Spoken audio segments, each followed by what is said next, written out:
आज हम लोग डिस्कस करेंगे जेके डबल एस बी जेई का पेपर रिसेंटली हुआ था अलग अलग शिफ्ट में। जितने भी शिफ्ट में क्वेश्चन जो भी क्वेश्चन पूछे गए हैं सारे क्वेश्चंस को डिस्कस करेंगे। अगर आपको ये वीडियो पसंद आएगी तो please like share and subscribe जरूर करिएगा। सो देखते हैं first question. The mix ratio of M7.5 grade of concrete is, और ये क्वेश्चन पूछा गया था 5 दिसंबर शिफ्ट 2 में। देखिए मैंने ऑलरेडी बताया कि आपको ग्रेड ऑफ किसी भी ग्रेड ऑफ कंक्रीट का अगर मिक्स रेशियो आपको फाइंड करना है तो एक इजी ट्रिक है, बस इसको याद रखिएगा। अगर आपका ग्रेड है M5 या M7.5 या आपका ग्रेड है M10 देन या M15 M20 और या M25। M5 से लेकर M20 का जो मिक्स ग्रेड ऑफ कंक्रीट है ये आपका किस में आता है? नॉमिनल मिक्स में आता है। नॉमिनल मिक्स वो होता है जिसमें सीमेंट सैंड एग्रीगेट के मिक्स प्रोपोर्शंस को अडॉप्ट करते हैं। अब आपको क्या बताना है? रेशियो बताना है, दैट इज सीमेंट का, सैंड का और एग्रीगेट का। तो ये सीमेंट पार्ट जितने होगा सारे ग्रेड ऑफ कंक्रीट में 1 होगा, तो 1 आप लगा दीजिए, पुट कर दीजिए वैल्यू। अब यहाँ पे है M5, तो यहाँ पे सैंड कितना होगा? 5 होगा। ठीक, 5 से स्टार्ट करते हैं और एक एक वैल्यू कम करते जाइए। तो 5 पे कितना हो गया? 4 देन 3 देन 2 और यहाँ पे सिर्फ 1.5 होगा और देन यह 1। एग्रीगेट चाहिए इसका 2 टाइम्स कर दीजिए, दैट इज 10 8 6 4 3 2। ठीक है, आपको रेशियो मिल गया। सो अगर आपको रेशियो पूछा गया दैट इज 7.5, सो M7.5 का रेशियो कितना है? 1:4:8। तो करेक्ट आंसर क्या है? ऑप्शन बी जो है वो करेक्ट होगा। नेक्स्ट क्वेश्चन है the minimum grade of concrete can be made using the nominal mix concrete shall be, और ये आपको ऑप्शंस गिवन है। मैंने ऑलरेडी बताया कि M5 M7.5 M10 M15 और M20, ये जितने ग्रेड्स ऑफ कंक्रीट है ये किस में आते हैं? ये आपके आते हैं नॉमिनल मिक्स में, याद रखिएगा। IS 453/2000 ये कहता है कि नॉमिनल मिक्स में M20 ग्रेड से हम लोग क्या करते हैं? कमी लेते हैं। ठीक है, सो आप इसमें पूछा कि इन सब में से मिनिमम ग्रेड कौन सा होगा, तो मिनिमम ग्रेड कौन सा है? इट इज M5 है। ऑप्शन में देखिए तो M7.5 M5 M10 M15, तो मिनिमम ग्रेड कौन सा हुआ? इट इज M5, तो ऑप्शन बी जो है यहाँ पे करेक्ट होगा। नेक्स्ट क्वेश्चन है the working stress method WSM uses a factor of safety for about with respect to the cube strength of the concrete and the factor of safety about with respect to the yield strength of the steel। ये 5 दिसंबर वाले set में question पूछा गया था। देखिए factor of safety अगर बात करें, ठीक है, वर्किंग स्ट्रेस मेथड के अकॉर्डिंग, तो factor of safety for concrete की अगर बात करें तो 3 होता है, 3। ये किसके लिए होता है? इन बेंडिंग कंप्रेशन में होता है, इन बेंडिंग कंप्रेशन। और 4 किसकी केस में लेते हैं? In direct tension. And the factor of safety for steel कितना होता है? 1.78। ठीक, सो यहाँ पे अगर ऑप्शन देखिए तो 3 है, 1.8 है, तो यहाँ पे 1.78 तो नहीं है, 1.8 है, तो करेक्ट आंसर क्या होगा? ऑप्शन ए जो है वो करेक्ट होगा। नेक्स्ट क्वेश्चन है which of the following standard codes provide the design load unit weight of the building and material and store material for the building and the structure. तो यहाँ पे आपको कुछ क्या पूछा है कि डेड लोड की बात करें, डिजाइन डेड लोड, तो डिजाइन डेड लोड के कौन सा कोड हम लोग रेफर करते हैं? ठीक है, सो देखते हैं IS 452/2000 में क्लॉज है 9.2। इसमें ऑलरेडी मेंशन है कि अगर आप डेड लोड की बात करेंगे तो डेड लोड के लिए कौन सा कोड रेफर करते हैं? IS 785 part 1।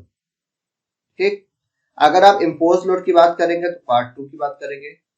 अगर आप विंड लोड की बात करेंगे तो पार्ट 3 की बात करेंगे, कोड को रेफर करेंगे। और अगर आप स्नो लोड लेंगे तो पार्ट 4 लेंगे।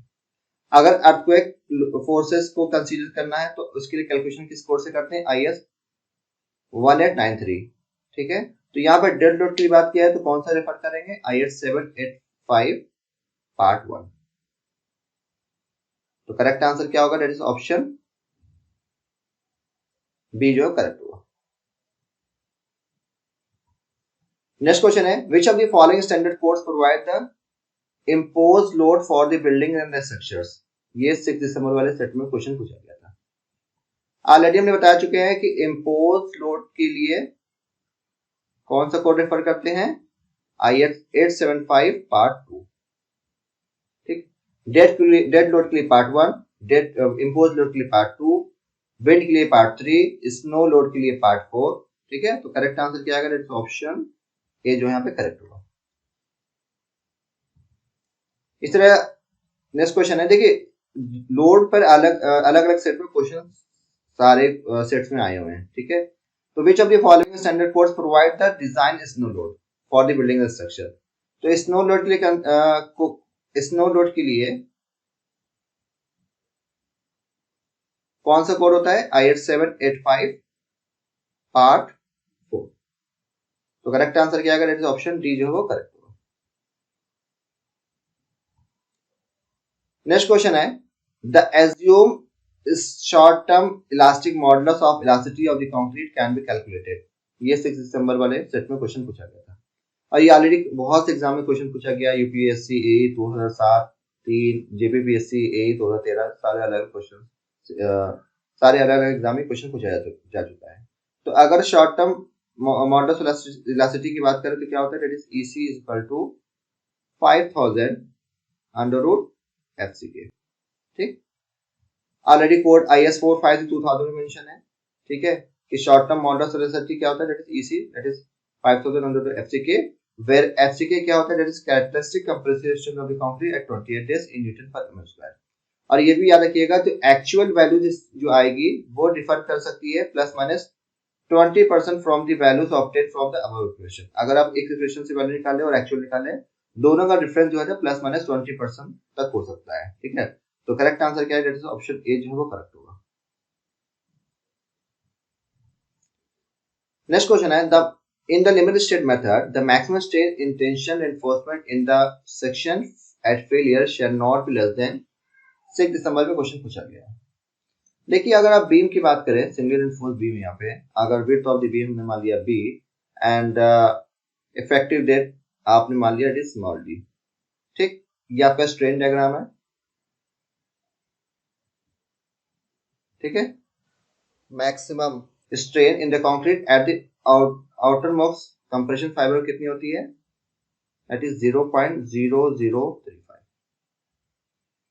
ठीक, and maximum strain in the tension reinforcement in the section at failure shall not be less than कितनी होती है? That is Fy upon 1.15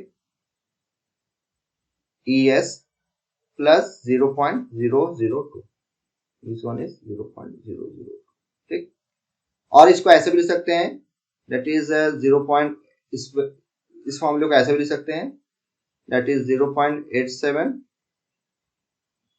Fy upon ES plus 0.002। So correct answer क्या आएगा? That is option B जो है, sorry option C जो है वो करेक्ट होगा। नेक्स्ट क्वेश्चन है in the limit state method in the limiting value of the depth of neutral axis expressed as XU upon D for Fy is equal to 415 shall be। 5 दिसंबर वाले set में question पूछा गया है। So limit state method में अगर आपका grade of steel Fe 250 है तो XU लिमिटिंग की वैल्यू कितनी होती है? 0.53D, where D is the effective depth of the beam। सब अगर आपका ग्रेड ऑफ स्टील आपका Fe 415 है तो XU लिमिटिंग की वैल्यू कितनी होती है? That is 0.48D। If the grade of steel is Fe 500 then the value of XU limiting will be 0.46D। So Fe 415 की बात किया है, दैट करेक्ट आंसर क्या है? इज 0.48। नेक्स्ट क्वेश्चन है in the ultrasonic pulse velocity method if the result of this sum concrete is 2.9 km per second then the quality of the concrete is 5 दिसंबर वाले set में question पूछा गया है। देखिए कोड है इसके लिए, दैट इज मैं रेफर कर रहा हूँ IS 13311 पार्ट 1 1992। इसमें टेबल नंबर 2 है। इस टेबल नंबर 2 में क्या है, यहाँ पे पल्स वेलोसिटी किसमें है, किलोमीटर पर सेकंड में है, और यहाँ पे कंक्रीट क्वालिटी ग्रेडिंग है। सो यहाँ पे बोला गया कि अगर पल्स वेलोसिटी की वैल्यू 4.5 किलोमीटर पर सेकंड से ज्यादा है तो आपकी क्वालिटी ऑफ द कंक्रीट क्या होगी, वो एक्सीलेंट होगी। If the value is lies between 3.5 to 4.5, then the quality of concrete is good. आपकी वैल्यू अगर 3 से 3.5 के बीच में लाई कर रही है तो क्या होगी, quality of the concrete medium होगी, एंड लेस देन 3 होगी तो यहाँ पे क्या होगा, डाउटफुल है। सो यहाँ पे डाउटफुल तो नहीं है, गिवन है, गुड है, मीडियम, पुअर है, तो यहाँ पे करेक्ट आंसर क्या होगा, पुअर। और जो आंसर की व्यू गिवन है वो पुअर गिवन है, ठीक है, तो पुअर ही होगा क्योंकि डाउटफुल तो गिवन है, तो पुअर आप इसको रेफर कर सकते हो, सॉरी डाउटफुल नहीं गिवन, पूरा आप रेफर कर सकते हो। करेक्ट आंसर क्या होगा, ऑप्शन सी जो है करेक्ट होगा। नेक्स्ट क्वेश्चन है, इन कंक्रीट द एक्सेलरेटर, 5 दिसंबर वाले सेट में क्वेश्चन पूछा गया। अब देखिए ऑप्शन अगर देखें तो शॉर्टनिंग द सेटिंग टाइम है और इंक्रीज द क्यूरिंग टाइम है। तो अगर एक्सेलरेटर यूज कर रहे हैं तो उसकी वजह से क्या होती है, द सेटिंग टाइम क्या होती है, डिक्रीज होती है, आपको पता ही है। अगर सेटिंग टाइम डिक्रीज होगी तो इसका मतलब कंक्रीट जल्दी सेट होगा। अगर कंक्रीट जल्दी सेट होगा तो उसकी वजह से क्या होगा कि स्ट्रेंथ जो है वो आपकी कंक्रीट की स्ट्रेंथ जो है रियलाइजेशन आपको जल्दी मिल जाएगी। तो करेक्ट आंसर क्या होगा, that is shorten the setting time and increase the early strength of the concrete. So option A जो है करेक्ट होगा। नेक्स्ट क्वेश्चन है, the effect of sea water on harden concrete is to, और option में आपको देखिए क्या given है, decrease in strength, increase ductility, सारे ऑप्शन इस तरह से गिवन है। देखिए मैं आपको IS 452 का एक क्लॉज रेफर कर रहा हूँ, दैट इज 5.4.3 सी वाटर। इसमें बोला गया है the mixing and the curing of water with sea water, curing of concrete with sea water is not recommended. क्या बोला गया है कि अगर आपको मिक्सिंग करना है या क्यूरिंग करना है सी वाटर से, वो रिकमेंडेड नहीं है, because of the presence of harmful salt in the sea water, क्योंकि हार्मफुल सॉल्ट जो है प्रेजेंट होते हैं सी वाटर में। तो उसकी वजह से होगा क्या कि स्ट्रेंथ जो है जनरली डिक्रीज हो जाती है और ड्यूरेबिलिटी भी क्या होगी, वो डिक्रीज होगी। तो ऑप्शन बी जो है वो करेक्ट होगा। नेक्स्ट क्वेश्चन है, the grading of the fine aggregate is divided into, option में क्या है, 3 जोन, 4 जोन, 5, 6 सारे गिवन है। तो देखते हैं, मैं आपको कोड रेफर कर रहा हूं IS 383। ये किसका कोड है, specification of force aggregate and fine aggregate. इसमें टेबल नंबर 4 है, और टेबल नंबर 4 देखिए फाइन एग्रीगेट रिगार्डिंग, तो ग्रेडिंग कितने जोन में है, zone 1, zone 2, zone 3 and zone 4, ठीक है। तो कितने जोन में डिवाइडेड है, 4 जोन में। तो करेक्ट आंसर क्या आएगा, दैट इज ऑप्शन बी जो है करेक्ट होगा। नेक्स्ट क्वेश्चन है, in the ultrasonic pulse velocity method if the result of the some concrete is 3.2 kilometre per second then quality of the concrete is, और आपको option given है, ठीक है। Already बता चुके हैं मैं कि रेंज क्या होती है, टेबल नंबर 2 में ऑलरेडी गिवन है। तो आपको कितनी वैल्यू गिवन है, दैट इज 3.2। सो 3.2 आपको किलोमीटर, ठीक है। तो अगर 3.2 है तो किसमें लाइक कर रही है, 3 से लेकर 3.5 के में। अगर 3 से 3.5 के बीच में लाइक कर रही है तो कौन सी होगी, quality of the concrete medium होगी। तो करेक्ट आंसर क्या होगा, ऑप्शन बी जो करेक्ट होगा। नेक्स्ट क्वेश्चन है, the test specimen used to calculate the modulus of rupture over the span of 600 mm is. So modulus of rupture कौन से specimen से कैलकुलेट करते हैं, that is 150 by 150 by 700 over a span of 600 mm। तो correct answer क्या होगा, that is option A जो है वो करेक्ट होगा। नेक्स्ट क्वेश्चन है, specific volume is the dash of mass density, 5 दिसंबर में क्वेश्चन पूछा गया। सो स्पेसिफिक वॉल्यूम क्या होता है, that is volume per unit mass, और इसको ऐसे लिख सकते हैं कि रेसिप्रोकल ऑफ डेंसिटी भी कर सकते हैं, क्योंकि डेंसिटी क्या होती है, मास पर यूनिट वॉल्यूम, ठीक है। तो करेक्ट आंसर क्या होगा, दैट इज ऑप्शन क्या पे बोला कि specific volume is the dash of mass density, तो किसका है, रेसिप्रोकल ऑफ मास, ठीक है, डेंसिटी। तो करेक्ट आंसर क्या होगा, दैट इज ऑप्शन ए जो है वो करेक्ट होगा। नेक्स्ट क्वेश्चन है what is the SI unit of specific gravity. 6 December shift 2 में क्वेश्चन पूछा गया। देखिए स्पेसिफिक ग्रेविटी क्या होता है। स्पेसिफिक ग्रेविटी की बात करें, ये होता है density or weight density of a fluid to the density or weight density of standard fluid. तो इसकी कोई यूनिट होगी नहीं होगी, क्योंकि ऊपर भी डेंसिटी है नीचे भी डेंसिटी है, तो इसकी यूनिट क्या होगी, दैट इज नो यूनिट्स होगी। ठीक है, होप ये आपको वीडियो पसंद आ रही है। अगर पसंद आए तो please like share and subscribe जरूर करिएगा। नेक्स्ट क्वेश्चन है viscosity of liquid dash with dash of temperature. ये 6 दिसंबर में शिफ्ट 2 में क्वेश्चन पूछा गया है। देखिए याद करिएगा, अगर याद रखिएगा टेम्परेचर अगर इंक्रीज करेंगे तो विस्कोसिटी जो है लिक्विड की क्या होती है, डिक्रीज होती है, और गैस की क्या होती है, viscosity of the gas increase होती है। तो यहाँ पे क्या है, विस्कोसिटी ऑफ लिक्विड क्या होगी, डिक्रीज होगी। ठीक है, with the increase of temperature. तो टेम्परेचर बढ़ाने पर विस्कोसिटी ऑफ द लिक्विड क्या होती है, डिक्रीज होती है। करेक्ट आंसर क्या होगा, दैट इज ऑप्शन डिक्रीज और इंक्रीज। तो ऑप्शन सी जो है वो करेक्ट होगा। नेक्स्ट क्वेश्चन है the ratio of dynamic viscosity to the density of the fluid is known as. 5 दिसंबर वाले शिफ्ट में पूछा गया था। देखिए काइनेमेटिक विस्कोसिटी क्या होती है, that is ratio of dynamic viscosity to the density, इसका रेशियो होता है। And the unit of kinematic viscosity क्या होती है, that is kilo metre square per second, याद रखिएगा। तो dynamic viscosity to the density का रेशियो क्या होगा, that is kinematic viscosity, and the option क्या हो जाएगा, दैट इज सी जो है वो करेक्ट होगा। नेक्स्ट क्वेश्चन है the SI unit of kinematic viscosity is. 5 दिसंबर में क्वेश्चन पूछा गया, ऑलरेडी मैं बताया कि काइनेमेटिक विस्कोसिटी क्या होता है, डायनेमिक विस्कोसिटी और डेंसिटी का रेशियो होता है, और यूनिट किसकी होती है, इसकी मीटर स्क्वायर पर सेकंड। तो ऑप्शन कौन सा होगा, दैट इज डी जो है वो करेक्ट होगा। नेक्स्ट क्वेश्चन है the venturimeter is a device that is based on dash and used to determine the rate of flow through a pipe. ठीक है, तो देखिए याद रखिएगा बर्नौली के 3 एजम्पशंस है, सॉरी बर्नौली के 3 एप्लीकेशन है। कौन कौन सा एप्लीकेशन है, अगर एप्लीकेशन की बात करें, ठीक, एक आपका क्या है, वेंचुरीमीटर है। दूसरा क्या है आपका, ऑरिफिस मीटर है। अब तीसरा क्या आपका, पिटोट।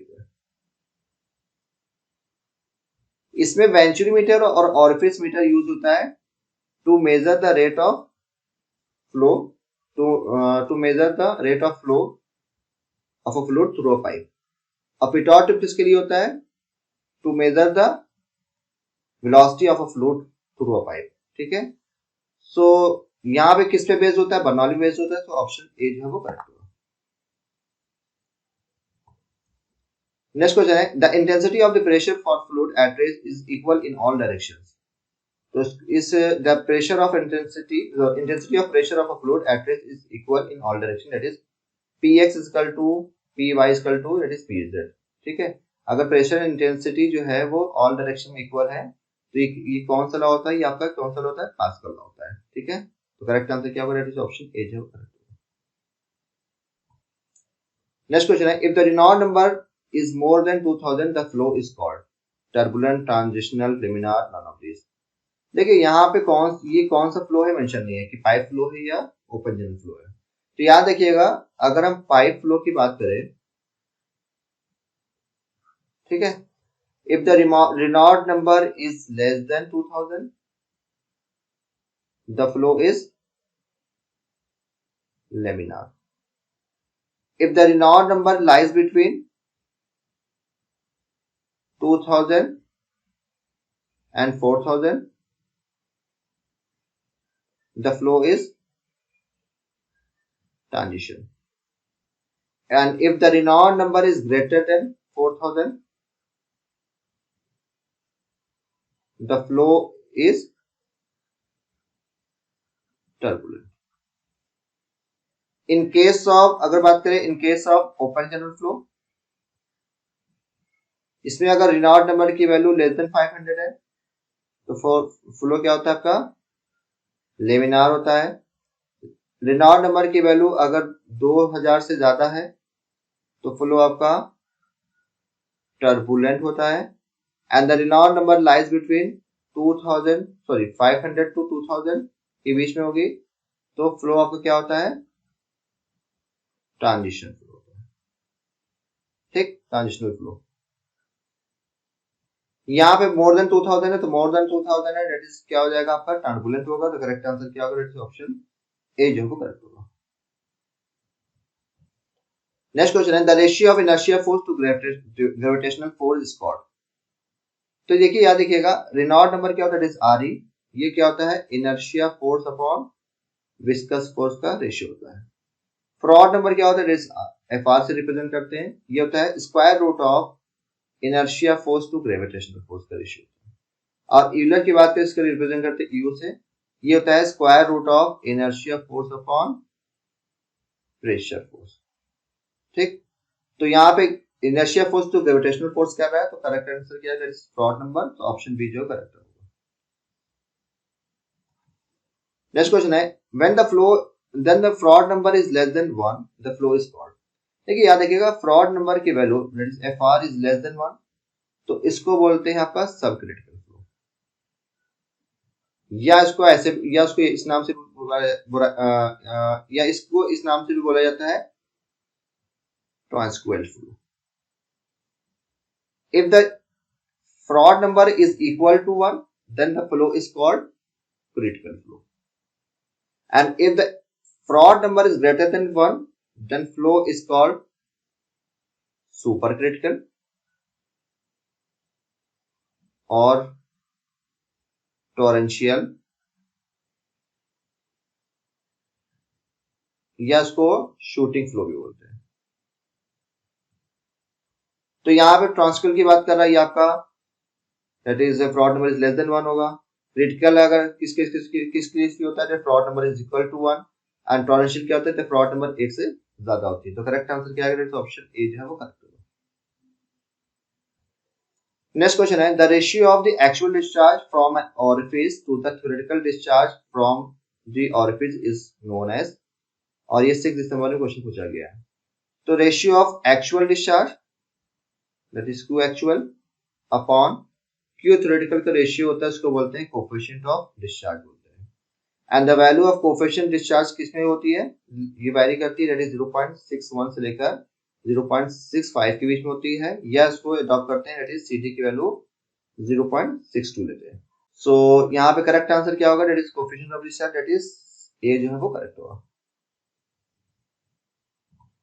नेक्स्ट क्वेश्चन है from the different orifice depending on the shape and size of the orifice and the head under which flow takes place the value of coefficient of discharge is varies from। 5 दिसंबर वाले set question पूछा गया था। मैंने बताया था CD की value virus कहती है 0.61 से लेकर 0.65 के बीच में लाई करती है। तो करेक्ट आंसर क्या आएगा, ऑप्शन सी जो करेक्ट होगा। नेक्स्ट क्वेश्चन है for the different orifice depending on the shape and size of the orifice and the head under which the flow takes place the value of coefficient of contraction is varies from। देखिए coefficient of contraction that is को represent करते हैं cc से। ये क्या होता है, that is area of jet at vena contracta upon area of orifice का रेशियो होता है।